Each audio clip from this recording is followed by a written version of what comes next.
Chettinad Cement, perfect concrete choice. 63 years of excellence. Kerala மாநில உள்ளாட்சி தேர்தல் முடிவுகள் அம்மாநிலத்தை பற்றிய வெகுஜன மக்களின் அரசியல் எண்ண ஓட்டங்களை தகர்க்கும் வண்ணம் அமைந்துள்ளன.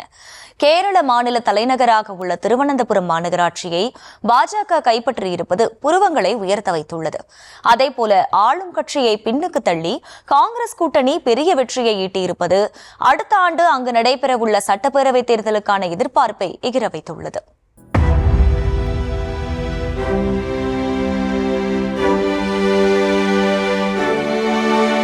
6 மாநகராட்சிகள், 87 நகராட்சிகள், 14 மாவட்ட பஞ்சாயத்துகள், 152 ஊராட்சி ஒன்றியங்கள், 941 கிராம பஞ்சாயத்துகள் என 1200 உள்ளாட்சி அமைப்புகளுக்கான தேர்தல் கேரளாவில் 2 கட்டங்களாக நடைபெற்றது. தேர்தலில் பதிவான வாக்குகள் சனிக்கிழமை காலை முதல் எண்ணப்பட்டன. இந்த தேர்தலின் முடிவுகள் காங்கிரஸ் தலைமைக்கு பெரும் மகிழ்ச்சியையும், இடதுசாரி கூட்டணிக்கு பெரும் அதிர்ச்சியையும், பாஜகவிற்கு பெரிய நம்பிக்கையையும் கொடுத்திருக்கிறது. கேரள மாநில தலைநகரமான திருவனந்தபுரத்தை பாஜக கைப்பற்றியிருப்பதுதான் டெல்லி வரை அதிர்வலை ஏற்பட காரணமாக அமைந்திருக்கிறது.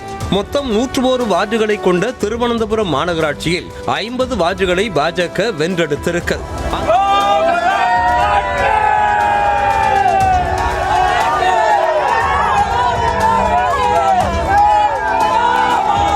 அங்கு இடதுசாரி முன்னணிக்கு 29 வார்டுகளும், காங்கிரஸ் தலைமையிலான ஐக்கிய ஜனநாயக முன்னணிக்கு 19 வார்டுகளும் கிடைத்துள்ளன. இதர 2 வார்டுகளை சுயேட்சைகள் கைப்பற்றியுள்ளன. 45 ஆண்டுகளுக்கு பின்னர் திருவனந்தபுரம் மாநகராட்சி கைவிட்டு போயிருப்பதால் இடதுசாரிகள் கலக்கமடைந்துள்ளனர். அதேபோல கொல்லம், கொச்சி, திருச்சூர், கண்ணூர் ஆகிய 4 மாநகராட்சிகளை காங்கிரஸ் கூட்டணி கைப்பற்றியிருக்கிறது. பாஜக மற்றும் காங்கிரஸ் கூட்டணியுடனான பலத்த போட்டிக்கு மத்தியில் மேல்மூச்சு கீழ்மூச்சு வாங்கிய பிறகே கோழிக்கோடு மாநகராட்சியை மட்டும் இடதுசாரி கூட்டணி தக்க வைத்துக் கொண்டது. மாநகராட்சிகளைப் போலவே நகராட்சிகளையும் காங்கிரஸ் அதிக அளவில் கைப்பற்றி அசத்தியிருக்கிறது. மொத்தமுள்ள 86 நகராட்சிகளில் 50க்கும் மேற்பட்ட நகராட்சிகளில் காங்கிரஸ் வெற்றியை ஈட்டியிருக்கிறது. கிராம பஞ்சாயத்துகளில் ஐக்கிய ஜனநாயக முன்னணி கூட்டணிதான் அதிக இடங்களை கைப்பற்றியிருக்கிறது.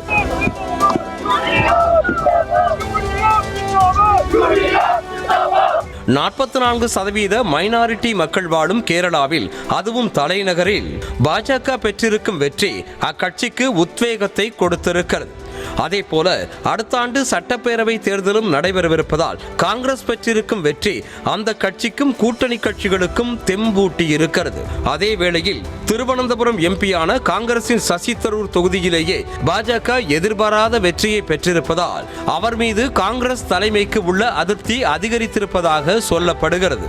இதுகுறித்து தனது எக்ஸ் பக்கத்தில் பதிவிட்டிருக்கும் சசி தரூர், என்னதான் பெரிய அளவில் பிரச்சாரம் மேற்கொண்ட போதிலும் மக்கள் பாஜகவிற்கு ஓட்டு போட்டு விட்டதாக கூறியிருக்கிறார். தனது தொகுதியில் அதிக வெற்றியை ஈட்டியது பாஜகவாக இருந்தால் என்ன, காங்கிரஸாக இருந்தால் என்ன, மக்களின் தீர்ப்பை மதித்துத்தானே ஆக வேண்டும் என சசி தரூர் கூறியிருக்கிறார். இந்த நிலையில் கேரள மக்களுக்கு நன்றி கூறியிருக்கும் காங்கிரஸ் தலைவர் ராகுல் காந்தி தங்கள் மீது நம்பிக்கை வைத்து வாக்களித்த மக்களுக்கு சல்யூட் என கூறியிருக்கிறார். ஐக்கிய ஜனநாயக முன்னணி கூட்டணி மீது மக்களுக்கு நம்பிக்கை அதிகரித்து வருவதை தேர்தல் முடிவுகள் காட்டுவதாகவும் ராகுல் காந்தி குறிப்பிட்டிருக்கிறார். அதேபோல பிரதமர் மோடி கேரள மக்களுக்கு நன்றி தெரிவித்திருக்கிறார். நல்லாட்சியை வழங்குவதற்கும் அனைவருக்கும் வாய்ப்புகளுடன் கூடிய வளர்ந்த கேரளாவை உருவாக்குவதற்கும் தேசிய ஜனநாயக கூட்டணி மட்டுமே ஒரே வழி என மக்கள் பார்ப்பதாகவும் மோடி கூறியிருக்கிறார். Chettinad Cement, perfect concrete choice. 63 years of excellence.